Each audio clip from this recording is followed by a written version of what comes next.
Assalamualaikum.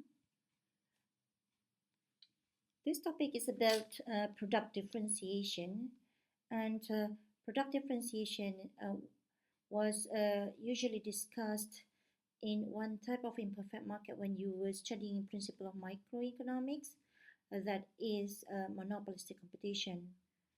However, if you can recall back the detail of the study in the intermediate microeconomics 2, you can also see product differentiation in the study of oligopoly. So regardless which market we are talking about, then product differentiation exists because simply one product which gives the same function with another types of product, you cannot find them exactly similar in it. So that's why product differentiation is a very important topic in the study of micro and also in particular industrial economics. So when we talk about the product differentiation here, we need to know different types of forms of product differentiation. And what's the main objective for a firm to differentiate its product so that, even if it is producing the same types of product, like other firms. So basically, the purpose of product differentiation is to increase the firm's profit. Okay, so if you can differentiate your product, make it distinct, can make it look distinct compared to other products, then you can attract, the demand, increase the demand, and decrease the price elasticity of demand because people prefer your product over the others. So whenever you try to change the price, they are still loyal to you. Therefore, you are trying to decrease the price elasticity of demand itself because of that kind of attraction. Okay, so firms or sellers attempt or try to differentiate their products in many different ways. So when we talk about product differentiation, the common form are usually these: location, service, physical characteristic, and subjective image differences. Yeah. So product differentiation in the form of location, one good example is professional sports franchises. Okay, franchises in big markets are worth significantly more than franchises in smaller markets, isn't it? Especially in the big city. So that's in the form of location. Now, when it comes to service, okay, some firms, when they produce product, they sell the product, they also offer high quality service, but then they charge a bit higher. Okay, but other firm, they charge a bit lower, but they don't offer such high quality service. Okay, now the third form is basically on physical characteristics, and this is very simple. For instance, okay, if you look at the winter jacket, some of them are from cotton and some of them are from wool. And obviously from wool is much more expensive and more quality, isn't it? So you can see the physical characteristic is being is used as a differentiation for winter jacket. Okay, and another different types of method of product differentiation is subjective image differentiation. For instance, if you look at bleach, the very famous bleach is Clorox brand, isn't it? And you can see if you go to any supermarket or mall, the Clorox bleach is more expensive, relatively speaking, than the other bleach. Over the time, okay, although Clorox is just the same as the other types of bleach, but the firm has been able to create its own premium image of Clorox, okay, consistently. That's why it can sell higher price, okay, compared to other types of bleaches, right? Now, when we talk about the forms of product differentiation, we can actually categorize the product differentiation types into two broad categories, namely horizontal product differentiation and also vertical product differentiation. Now, when we talk about horizontal differentiation, what does it mean? It actually refers to differences between brands, yeah, based on different product characteristics, but nothing changed in terms of quality. For instance, if we talk about McDonald's, yeah, quarter pounder burger, and then you compare with beef burger from Burger King. They're just the same thing actually, but of course, in terms of the look and whatnot, they are a bit different. Okay, so both the same in terms of quality of beef and whatnot. But when we talk about vertical differentiation, it's actually, the differences in the actual quality of two brands.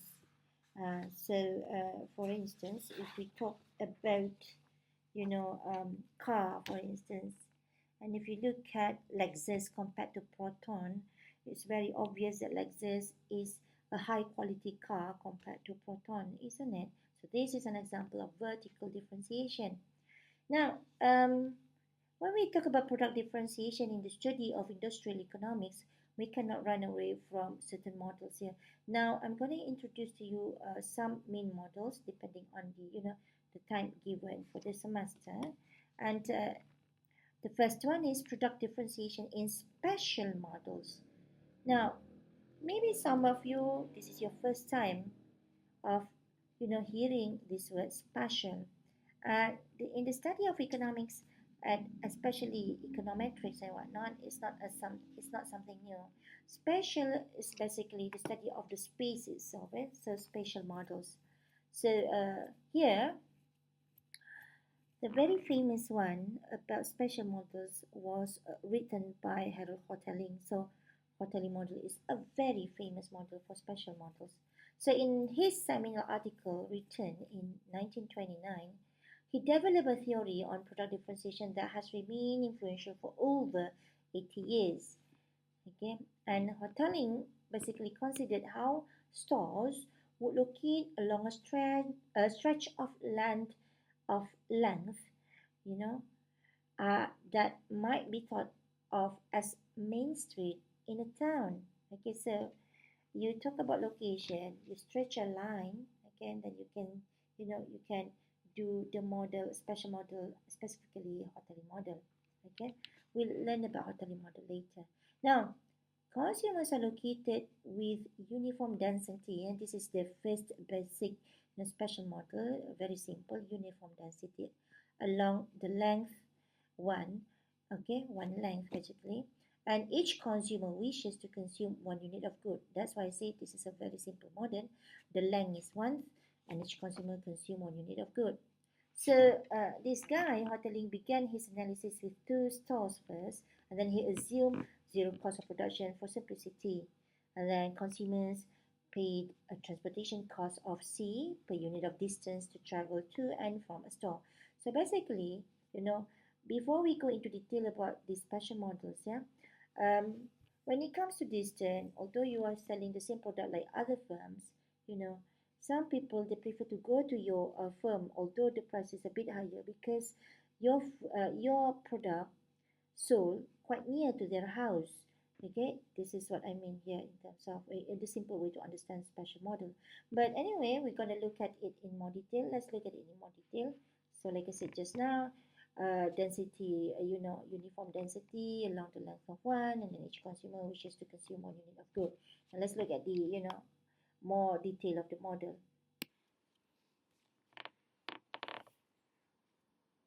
For the basic of Hotelling model, Hotelling made it clear that his analysis had certain implications for other types of product differentiations besides distance from a store. Let's say, for example, the sweetness of cider, the sweetness of cereals, the spiciness of biryani, for instance. Yeah. So, in other words, we can think this kind of analysis in terms of product characteristics instead of transportation distance. Okay, so for instance, if I have a firm and or I have a restaurant and I produce, let's say, nasi lemak, and then a customer comes to my restaurant and then eat nasi lemak, and then think that I can think about the my product characteristic is that how far is my nasi lemak from the level of spiciness that is expected by the consumer or by the customer. So perhaps most of the consumers prefer very spicy, for instance. But my level of nasi lemak is just, not that mild, very light spice. It has a light spiciness in nasi lemak. Alright, so we can see the distance between the expectation of consumer or the level of spiciness of the consumer with the type of spiciness that I have in my nasi lemak. So that is also can be considered as a distance, isn't it? Instead of transportation or location distance. Okay. So in this case, we don't look at the transportation cost at all, isn't it? Therefore, the transportation cost is then replaced by the degrees of this utility, because if you prefer it to be very spicy and I don't produce a certain amount, up to the level of spiciness that you want, then there will be degrees of this utility within you as consumers or customers, isn't it? Because you don't get the perfectly, spicy nasi lemak as you wish. Okay, so there are several important extensions to hoteling basic model that we can have also.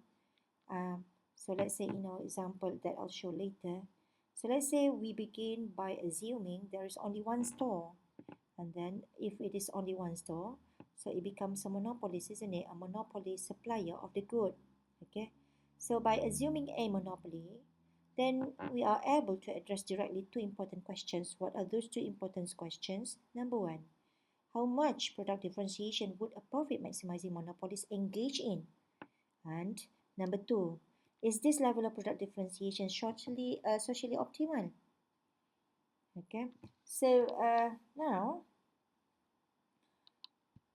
we're gonna have we're gonna have the following assumptions here. Okay, so let's say the main street is of length 1 equal to of length L equal to 1. Yeah, sorry, length L equal to 1. We normalize it to 1 mile. So the street begins at length 0 up to length 1. So if you have the length, if I draw it, okay, so this is 1, this is 0. Right, there are n identical consumers, each with the same utility function, equally spaced. Look at this, equally spaced along Main Street. So this is Main Street, the one that I drew just now. Therefore, there is uniform density of identical consumer. Then the reservation price, we call it R. It is the highest price a consumer will pay for a unit of the good, yeah? And then this R actually includes transportation cost. Okay. Now, next we want to look at the marginal cost of production, yeah? This is purely production. Recall back last time, okay, we call it C. But in hoteling model, in the very basic that I mentioned to you earlier, he sets C equal to 0. But here we have C. Again, we follow it, set C equal to 0. Now, the transportation cost, which is T, is the cost of traveling one round trip unit of distance along L, yeah, along this L maximum 1, to and from the store, or alternatively T can be thought of as a measure of the disutility associated with the consumer not receiving his ideal product. So when we talk about the distance here, like I said earlier, we have two different types. Distant in absolute meaning and distant in terms of how far our product, in terms of the quality compared to the ideal quality that is wanted by consumer. So it is a measure of this utility. Okay, so transportation cost is a measure of this utility in this case, second case. And P itself is the price of the good. D, small letter d, represents the consumer distance from the store. Okay, and the consumer total price for a unit of good is therefore what? Okay, P plus T times D. Okay, because transportation cost depends on the distance. That's why it has to be multiplied by D. So which includes the seller's price plus the consumer's transportation cost. So TD is actually the total transportation cost.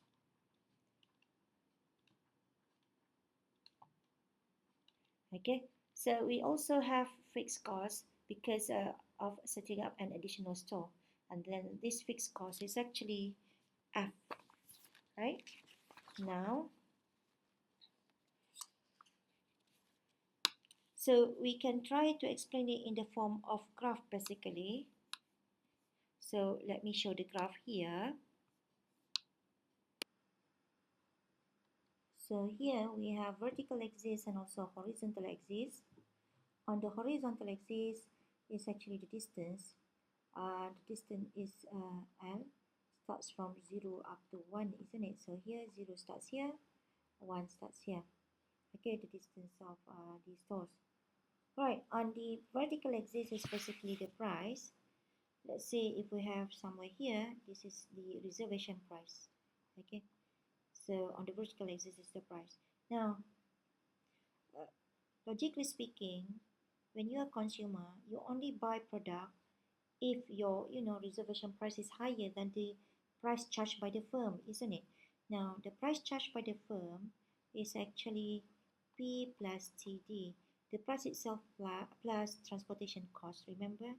And your reservation price is this. Your reservation price, if you can recall back the basic of economics, it is basically the highest price that you are willing to pay. Okay, and so it has to be greater or equal to. Okay, now, so let's say this monopolist only has one store on this main street. This is the main street between 0 and 1 location. Yeah, okay, only has one store. So the question is, where should it locate the store? Okay, when he decides to locate the store, he must think about the consumer average transportation cost, isn't it? On average transportation cost. Okay, so some consumer living here at 0, some consumer here, some in the middle and whatnot. And therefore, to minimize consumers' average transportation costs, this monopolist should build its store right in the middle of this location on the street. Okay, so the middle is here. So the middle is what?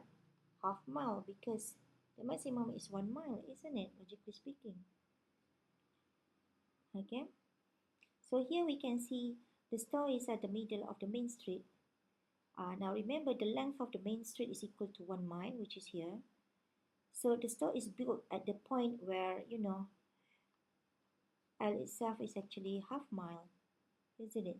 So half mile here, like I said, at the same time, not only the transportation cost that we have to consider, but the consumer reservation price must be greater than the total, price plus transportation cost. Otherwise, consumer won't buy from us or won't buy from this monopolist. Okay, so let's say, assume that this monopolist actually charges the price at P1, and P1 is, let's say, somewhere here. Okay, so between here has to be transportation cost, cannot be more than R, isn't it, logically speaking? So the P1 is here, okay, and then half mile is here, and the reservation price is here. Now you look here carefully. So if we draw a line here until it hits price, then the question is, who are the consumer that can purchase this product? So, like I said, assume that the monopoly charges a price at P1. As you can see, P1 here, P1 is less than the reservation price, isn't it? Then, the monopolist can sell a unit of the good, 1 unit of the good, to all the consumers who are located close enough to the point of half mile here, close enough, yeah, to the point of half mile here, such that those who are located close enough to the point of half mile here must have their reservation price, which is more than the price charged, P1, plus the total transportation cost, isn't it? Okay, so all of the consumer located between what point then? The point of, let's say, 1, okay, maximum is 1, equals to half mile minus the distance, okay, to the left, okay, or 1 equal to half mile plus the distance to the right, and that distance is, we call it D1, and we don't know what is D1, we just need to find it out. Okay, so in the form of graph here, if it is to the left, then to the left is here, so it will be what? half minus d1, isn't it? If it is to the right, then it will be here, half plus d1, isn't it? Okay, so if I draw it, then the demand curve, this one, 2 point, and then I join it. So this is P1 plus TD. Okay, so here, join it. And then I have here P1 plus TD as well, isn't it? So only consumers within this range would buy a unit of good. Okay, so and we also know that, look at this, the cutoff point is, this. We also know that reservation price, okay, is actually P1 plus TD. That's the cutoff point, isn't it? Then from here, okay, we have P1, D1. Then we can solve D1, okay, mathematically. Then from here, if you rearrange mathematically, your D1 will be equivalent to R minus P1 over T, isn't it? Okay. Now, the next thing that we must realize is that because the length here, the location here, the total is 1, okay? So the di that we want to find here, the distance, must be less than 1, isn't it? So because it is less than 1, it must be in the form of fraction or proportion of the length of 1, isn't it? Okay, so if that is the case, then if let's say if D1 is 1/4, okay, D1 here is 1/4, then the fraction of main street that the monopoly sells here, isn't it, 1/2, okay? Then the fraction here, the fraction of main street that the monopoly sells to equals to what? Equals to 2di, isn't it? Because 2di is 1/4 plus 1/4 becomes half, isn't it? You get what I mean? This one is 1/4 plus 1/4 becomes half. Do you get me? So this implies this, isn't it? Now, recall back, we have n identical consumer. And all of them are the same.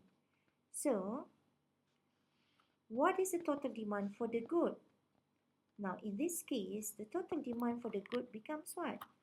The total demand becomes 2di times n, isn't it? Okay, so just imagine if n equivalent to 1000, okay, and we have di equivalent to 1/4, then 2din becomes what? If you simplify it, I just jump into the answer, you're going to get 500. So the demand equals to 500 units of good in this case, if di is 1/4. Di is given here, equivalent to 1/4. So don't try to figure out where is 1/4 comes from. Okay, so you look here, we have n, we have t, we have r, isn't it? And we also have a p. N refers to the number of consumers. T refers to the transportation cost per distance. R refers to the reservation price by consumer. And then P refers to the price. If you are the firm, monopolist firm, yeah, which one can you change? This one you cannot change because it's usually given in the market. Okay, T here you can't change. R here comes from the consumer, you can't change. The only way for you to manipulate this case is by changing the price. Okay, so here, since N, T, and R are all constants, therefore the monopolist can only increase sales by lowering price. This is what it means. The monopolist can only increase sales by lowering price. Now, if the monopolist want to serve every consumer, then the monopolist must lower price to a level, okay, where the sum of the price plus transportation cost, which is this, yeah, P plus TD, all right, to the two ends of the market, okay, we have DI half here, are less than or equal to the reservation price, isn't it? This is the condition, okay, all right. So if that is the case, let me erase some area here so that I can show you something. Okay, so if we set, so when we set, d1 equals to half, for instance, then this implies what? This implies half equals to r minus p over t. Remember? Okay, so if we set di equal to half, okay, r minus p over t, then this implies what? Price is actually r minus t over half, isn't it? That means this kind of equation shows us what? This kind of equation shows that the price can be higher if reservation price increases, isn't it? Or if the transportation cost, decreases, isn't it? That's the idea about it. Okay. Now, but then the monopolist is not constrained to building one store yet, because in this sample we just begin with one store so that we can start, understanding the basic one by one. Okay. In practice, the monopolist can have product differentiation by having many number of stores along this main street. So what happens if we have many stores along this main street? So when we talk about multiple store, it will be differentiated by location and also transportation costs.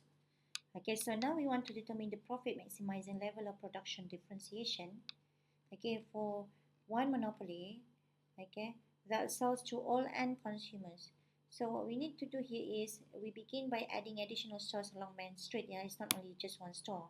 And then after that, we calculate the monopoly's profit at each store, after we added it. Okay, so, but then as you can see later, you can see there is an intuitive pattern to the profit maximizing locations of the store along the main street. Yeah. So let's say, you look here, if you want to have the objective, let's say the monopoly's objective is to charge the highest possible price while still selling to all end consumer, okay, because he's monopolist, yeah, then the monopoly should space the store out evenly, okay. Why? You'll see it later. Over the length of the main street. So, for instance, let's say the monopolist wants to have the first one, 2 stores, okay. So we have the length here from 0 to 1.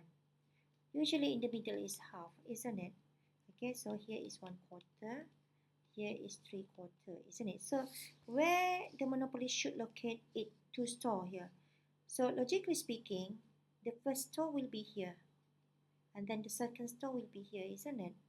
Okay, so that means the monopolist must locate one store at the 1/4 mile, which is here, the first one, along the main street, and then the other is at the 3/4 mile, which is here. Why? Logically speaking, the consumer for the first store can come from the left side here, also the right side here, isn't it? The consumer can come from the left side here and also the right side here, so he's not losing any consumer. So make sure to sell a product to all end consumers, isn't it? If he puts randomly, let's say one here and then another one here, only consumer here, only consumer from this and then this can go. Let's say I put one here, then one here. So consumer this side cannot go. You get what I mean here? Because it's too far. Alright? So that is if it has 2 stores. Now, let's say if it has 3 stores. Okay, so it has this from 0 to 1. 3 stores, we double it. Then half is in the middle. Half means 3/6, isn't it? And then here 1/6, 2/6, and then here 4/6, and then 5/6. So we need to have 3 stores. So where do we locate it?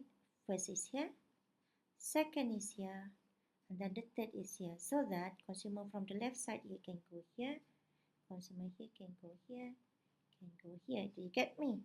Alright, so that means if it has the monopolist has 3 stores, the monopolist must locate stores at the 1/6, which is here, at the 1/2, which is 3/6. This is 1/2, yeah, equivalent to 1/2, and then at the 5/6, which is here.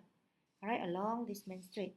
Now, if you look at the pattern to this store's location, it is actually a simple function of the number of the stores, which is n. Yeah? So let's say the number of stores, we call it small letter n. Okay, if you look here, then if n is the number of stores along Main Street, yeah, then the monopoly's locations along Main Street are what?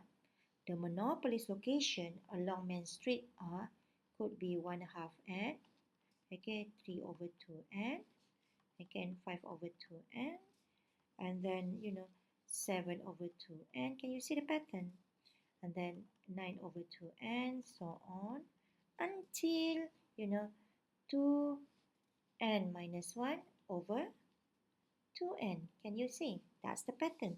Okay, so if you follow this pattern for monopolies, then these locations basically minimize the maximum distance, isn't it?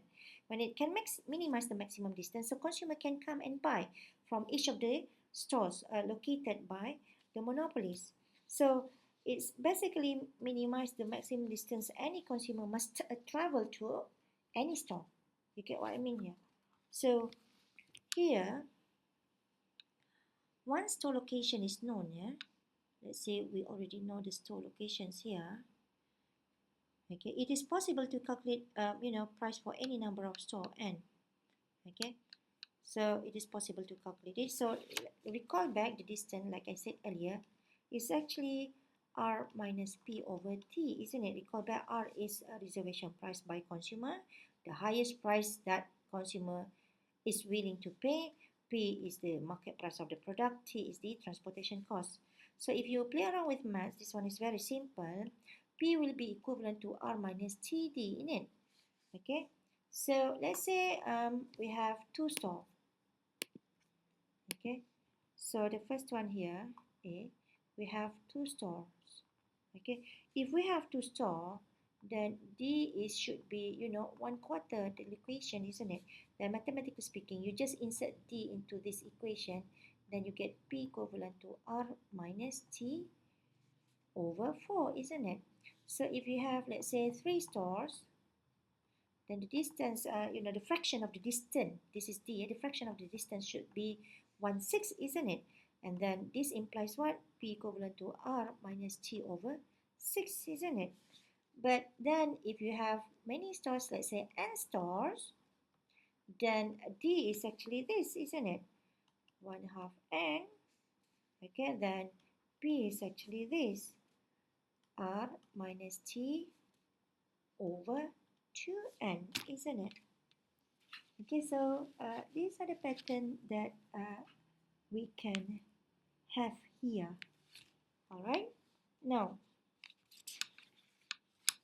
and then when we talk about this, okay, so the profit maximizing price is a positive function, yeah, of the reservation price and the number of stores. So from here you can see profit is positively related to reservation price, isn't it? And also the number of stores. Okay, you look here. Let me bring it back here. So P equals to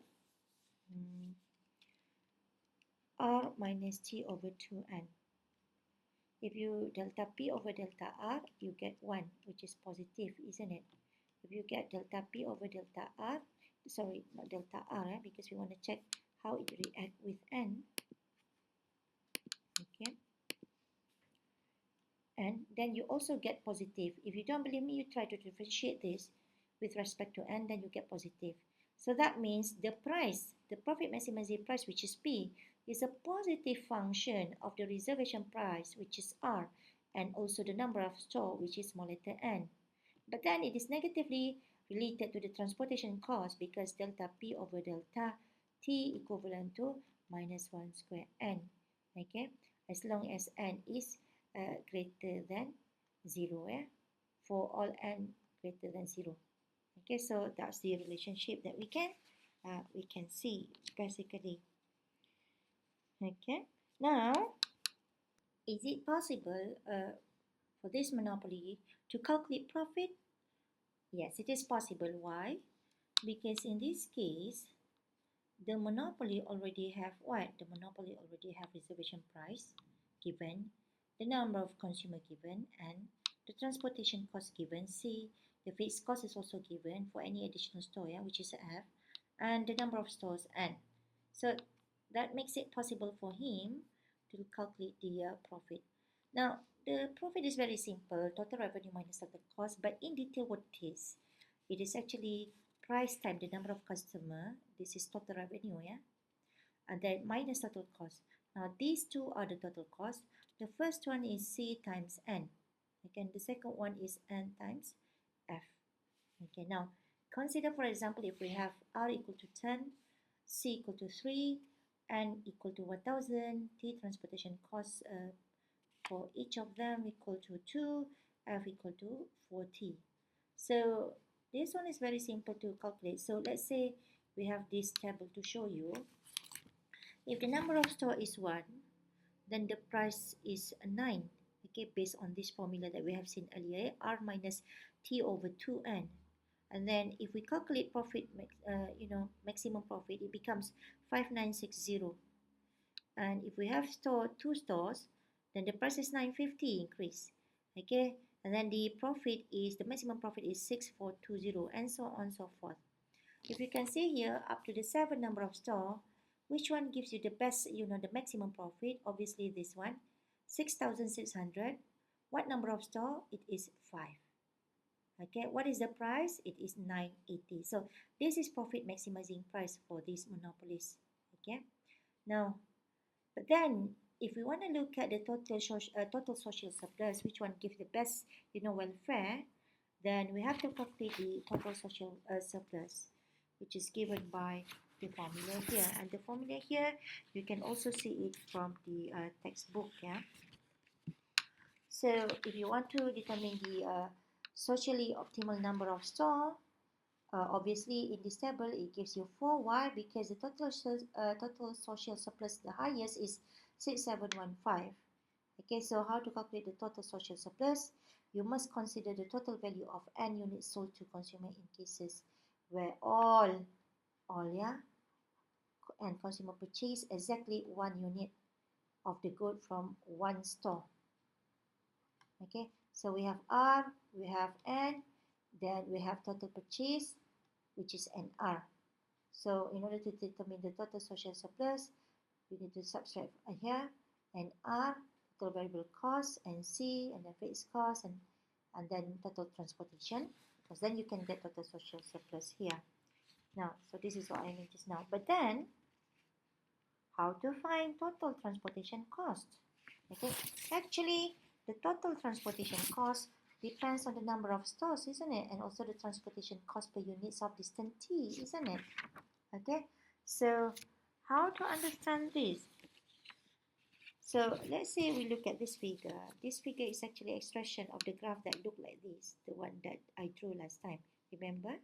So in that figure, what you see is just this bit until here. You don't see this bit. The textbook deleted so that we can only focus on, the downsloping part and also the upsloping part, because the area that we want to find for the total transportation cost doesn't involve this part at all. So that's why you see, the graph that looks like this. So let's say we have the number of store equivalent to 5. Okay. So what is the total transportation, cost here? Let's say the reservation price for each of the consumer is 10, but the price sold in the market is 980, for instance. So the difference is 20 cents, isn't it? So with 5 stores here, so the total transportation cost for consumer, purchasing from only one store, remember, only one store, then that located at the 1/10th mile mark equal the sum of the area of the two blue shaded area, which is A plus B. Now, before that, how do we get this? So recall back, let's say the main street, the distance is between 0 and 1. We want to have 5 stores. So we divide the length of main street into 10 equal parts, isn't it? 1/10, 2/10, 3/10, until the last one. Okay, 4/10, 5/10, 6/10, okay, 7/10, 8/10, then 9/10. So where are the store located? First 1/10, second 3, 10, 5, 10, 7, 10, 9, 10. So that's why you can see the first one is here, the second store is here, the third store is here, the fourth store is here, the fifth store is here, 9, 10. That's how we come up with this. Okay, is it clear? Now, so here again, with 5 stores, yeah, the total transportation cost, how do you calculate it? The total transportation cost for consumers purchasing from just one store located at every 1/10 mile, okay, equals to what? Equal to the sum of area, A plus B, okay. Now, in this case, it is the shaded area, the shaded triangles that centered around the 1/10 mile mark, okay. Multiply by the total number of consumer N, okay. We need to multiply it by N consumer. Why? Because the base of each triangle here, this one is the base, okay, of each triangle here represents half of the fraction of the total market supplied by this one store. That's why we need to multiply it by N consumer. So in this case, the base of each triangle is actually equivalent to 1/10, isn't it? So this one store here, the first store here, supply what? Supply 1/5 of the total number of consumer, isn't it? Because we have 5 stores. Okay. So if we have the total market share equivalent to 1, this first store, okay, supplies 1/5 of the total number of consumer. This second store also supplies 1/5 of the total, number of consumer, and so on and so forth. So here, with 5 stores, we have 5 stores, yeah. And then we have total consumer, let's say 1,000. Okay, so the store that that is located at the 1/10 mile, let's say we pick the first store here that is located at 1/10 mile, supplies the good to how many consumer? Supply the good 1/5 of consumer, because consumer total is 1,000. 1/5 is 200 consumers. You get it? Okay, but this is not the end of the calculation of transportation cost. Here we need to understand more of this. Now, recall back what did I say just now. We have 5 stores. So, total transportation cost for consumer, yeah, purchasing from only one store located at, 1/10 mile, okay, equals to what? Equals to the sum of area of the two, blue shaded triangle area here. If you pick one store here, so the total, transportation cost must be equal to what? Must be equal to the area of A plus B. Okay, so if you pick this one, must be equal to area this plus area this. Okay, that's centered around the 1/10 mile mark, and then you multiply by the total number of consumer, which is N. Yeah, you have to multiply because this is just the base is just 1/10. Okay, now, so let me erase it first so that it's not a mess when I explain the next thing. Okay, so here, like I said earlier, the base of each triangle, because it is 1/10, okay, because we divide the length here into 10th equal area. So the base of each shaded area is 0.1, isn't it, or 1/10. And the height here, this is the height, yeah, is actually the difference between reservation price and also the price charged by the monopolist, isn't it? In this case, it is 20 cents. Okay. So here, the base of each shaded triangle is what? Remember, it is 1/10. Therefore, the area of each shaded blue, yeah, we're talking about shaded blue first. This also implies for the gray area, because we just want, in this textbook, what the author did was he just wanted to differentiate the area so that we can see 1/10, 1/10, 1/10 area, 1/10 for each 1/10 store. Yeah. Now anyway, so the area of each shaded blue, which triangle, yeah, which is A and B, is therefore what? Area, let's say A plus B, yeah, is therefore equivalent to half, okay, times, sorry, it's just A, not A plus B, not yet A plus B. So area A is half, multiplied by the base, which is 10, and then multiply by the height, which is 0.2, and then this one gives us 0.01 cent, 1 cent only. But then if it is A and B, okay, the area of the two blue triangles, which is A and B, okay, so A plus B is therefore 0.01 multiplied by multiplies by 2, then you get 0.02, which is 2 cents. But remember, this is just for 1/10. So here, when we talk about the total transportation cost, okay, for 200 customer is what then? Okay, these 200 customers buy the good from the store located at the 1/10 mile marker, yeah, one store, and therefore the total transportation for this 200 customers is actually n times 0.02 cent, and isn't it, which is 2 cent, which is equivalent to 0.02 or 2 cent times 1000, which is 20 bucks only. But then we have 5 store. For 5 store, okay, the total transportation cost is what then? For all n equivalent to 1000, you just multiply it by 20. Okay, so 5 times 20 bucks, okay, is therefore equal to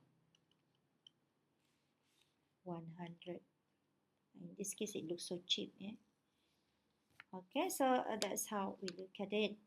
Now here,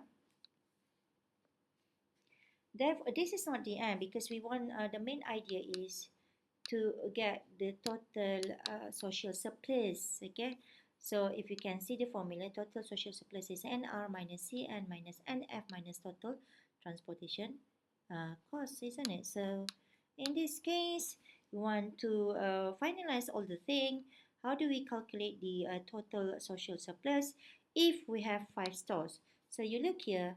If we have 5 store, you look at the general formula, NR minus NC minus small letter NF minus total transportation cost. The capital N refers to the total number of customers in the market, okay, that has 5 stores for these monopolies. R refers to the reservation price, okay. So NR is actually total revenue from all consumers in the market, isn't it? And then C here refers to the cost, remember?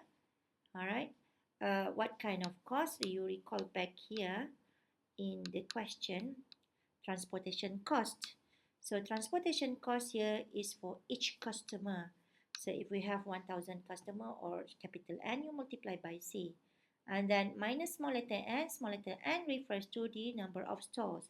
In this case, we have 5 stores. F refers to what? Fixed cost. Fixed cost for each of the store. We have 5 stores, we have 5 fixed costs. And then minus total transportation cost, we already found the total transportation cost, which is 1000. So you look here, and R refers to 1000 times 10. 10 is the reservation price, the highest price paid by each of the consumer. And then minus the transportation cost here, which is 1000 minus 3. Okay, let's go back here. Okay, so this is thing. Also, let's look at this. Also, minus and F, 5 times 40. 40 is the fixed cost for each of the store. And then minus total transportation cost 100. So the total, social surplus with 5 store is 6,700. Now, if we have 4 stores, this is the total. So here you can see total surplus, social surplus is actually greater with 4 stores than with the 5 stores. So, but then if we have 3 stores, then you get 6713.33. So you can always compare with the table that we have here. Okay, so that's it. But then with 4 stores, it gives you the best total social surplus. So it depends on the objective of the firm here, but most of the time, the firm wants to look at the maximum profit rather than the total social surplus, unless if the firm is related to the government, let's say JLC or whatever. Okay, then maybe total social surplus will be sought after rather than looking at the profit maximizing. So, but in any case, this is the main idea here is just to show you how to calculate total social surplus, and it's very tedious actually. Yeah, it's very tedious. Mm. So here, in most of the cases, yes, you can see that the increase in the monopoly's total revenues associated is actually associated with building an additional store. Okay, or if we don't look at the number of stores, we look at the creation of new variety of cereal or products.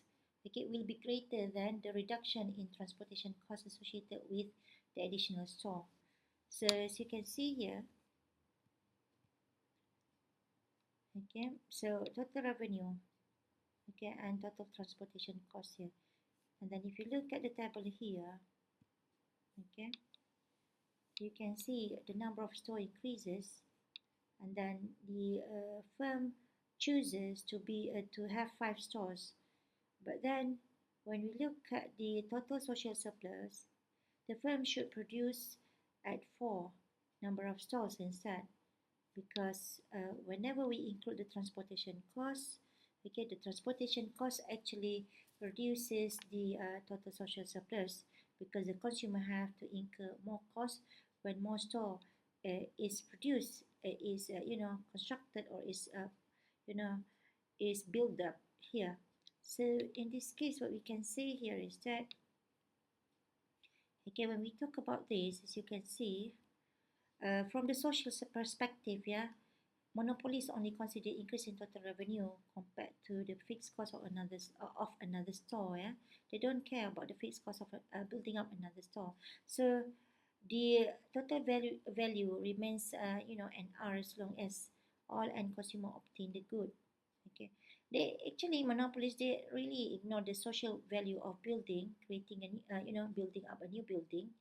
Okay, because building up a new building actually bring up the new transportation cost to customers in the market, but they ignores it, because what they can see is that as we build up more and more store, then we can have more revenue, then we can have more profit. So this is what I mean. If you look at this, uh, the number of store that can maximize profit for this monopolist is 5, but it's actually at 5 the total social surplus has reduced because of the increment in total transportation costs, isn't it? So here, instead of 5, the monopoly should produce 4 if it doesn't incur more cost. But then this kind of cost, which is total transportation cost, because of the traveling, is not borne by the monopolies. That's why they don't care. Because when we talk about social surplus, it's not only on the monopoly side; it's also on the consumer side. What monopolies see here is profit maximization. Profit maximization only goes straight to the producer. Okay, and it doesn't go to the consumer. That's why they don't really care. Right? So here, so that's why, from a social perspective, the monopolist has too much incentive to build up additional store or create new variety of product, yeah, because they see that as a profit maximizing, incentive or chance, or opportunities. So as you can see, even in Malaysia nowadays, it's also the same as what's happening in the United States and also UK. You can purchase a Starbucks latte just about anywhere, in any city in the United States, in the UK. Even now, in the UK, for instance, Starbucks, you can get it at any public universities. So that's why last time, if I could remember, when I was a student here, uh, they wanted to, McDonald wanted to have, its branch in UM, but so many, um, students, uh, dislike it. Then, they didn't have the McDonald in UM, because once they have McDonald in UM, because they can increase, revenue as well as profit. But then, of course, the total transportation cost for student will, not for students, for other customer will also increase.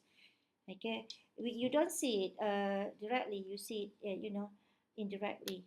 Okay, now also when we talk about, let's say laundry detergent, in the US, the famous one is Tide, because it is similar to our this Dynamo and Persil, for instance. And in fact, for Tide itself, it has so many different types of you know, types of detergent. The first one, ultra cold water. If you have silk and whatnot, okay, you wash with ultra cold water, and then you have like ultra with a touch of downy, and then you have like color clean bleach alternative for for any dirt that you have on the colored clothes. So instead of using bleach, you can use a color clean bleach alternative. Okay, so there are varieties of type basically, yeah. And then, in fact, not only Tide, the same company which is Procter and Gamble also produce some other things, like say Bowl, Ariel, and Draft. In the UK, Ariel is very famous. It's also equivalent standard to Persil and also Dynamo that we have in Malaysia. But then with Ariel itself, you can see a lot of product differentiation. It can be in the form of powder, it can be in the form of liquid, it can be in the form of capsule, it can be in the form of without bleach, with bleach and whatnot. So it's overproducing in terms of product differentiation. So as a consequence, it adds to additional cost to consumer in terms of choosing different types of products. Okay, so same with the distance of Starbucks and also Coffee Bean and whatnot. Yeah, so this is the issue actually. And now, after you look at these special models of product differentiation using hoteling model, what can you learn from here? So these are the implications, yeah, of the special model of product differentiation. Now, this includes, of course, number one, number two here, you already know. Number three, you already know. Okay, firms practice product differentiation in order to be able to increase their price and profit. Okay, you can see clearly here. So if they do product differentiation in this example is based on the number of stores, because the number of stores location here is the differentiation of the product itself. The location of store gives the product differentiation. Okay, so you can see when they increase it from 4 to 5, they can increase profit. Okay, they can increase profit. So by adding more store, they add more differentiation in terms of location, they can add more profit. So that's the first implication that we can see. Okay, now and here, from here we can increase price and also profit. Okay, now number two, price increases as either the reservation price or the number of store or brands increases. This you can see from this price is actually what is actually the difference between reservation price and also the distance and transportation, isn't it? So reservation price increase, isn't it? So price decreases as transportation cost increases. If transportation cost here increases, obviously price will decrease. That's another major implication that you can see clearly from the equation. And number four, firms increase the degree of product differentiation if either transportation cost or the utility cost of consuming the less than ideal product increases. Okay. So, and also five, firms increase the degree of product differentiation if the number of consumer increases, because they believe that the more consumer are there in the market, the more differences in terms of taste and preferences. Okay, now number six, firms increase the degree of product differentiation if the fixed cost of building a new store or creating a new brand decreases. Okay, now you look at 4, 5, and 6 here. Alright, can you try to see it from whatever we have learned here? Which part shows you 4, 5, and 6 here? I mean, I did show you all of this. Which part, basically, in the form of mathematics, that can explain to you explicitly about these three major implications? Yeah, that's what I mean. Like the way I did for the first one here. The first one, the firms practice product differentiation in order to be able to increase their price and profit. This one I did show you using table just now. Number two, price increases as either the reservation price or the number of stores or brands increases. I did show you this just now, just to show you number two. So I want you to find out 4, 5, and 6 how to explain it using whatever I have explained earlier. So in number 7, in most cases, the number of stores or brands tends to exceed the socially optimal number of stores and brands. This one you can see obviously from this. Why it increases more than the socially optimal level of store that we should have. You can see here the firm, the monopolist here produces have 5 stores instead of 4, when 4 store can give you the social surplus, the higher social surplus, but he chooses this one. Why? Because of this. is more important than this, like I said earlier, isn't it, to the firm, because they don't incur the transportation cost of consumer coming to their store. They only incur whatever cost explicitly, you know, direct or directly related to the production. Okay, so they don't have to incur the cost of consumer coming to the store. That's the reason basically. Okay, so lastly, before you revise this thing, what you need to understand is that when you study this hoteling model, okay, the major implications of the spatial model. The spatial model here relate with the space. Okay, so any kind of economic study related to spatial model, it is related to space and geographical location. It's not actually geographical economics. It's about the space. Okay, in econometrics we also have this kind of study, and especially this kind of model is actually mostly used in what we call urban economics, but we don't offer urban economics at the undergraduate level. We usually offer urban economics at the postgraduate level at the IIU.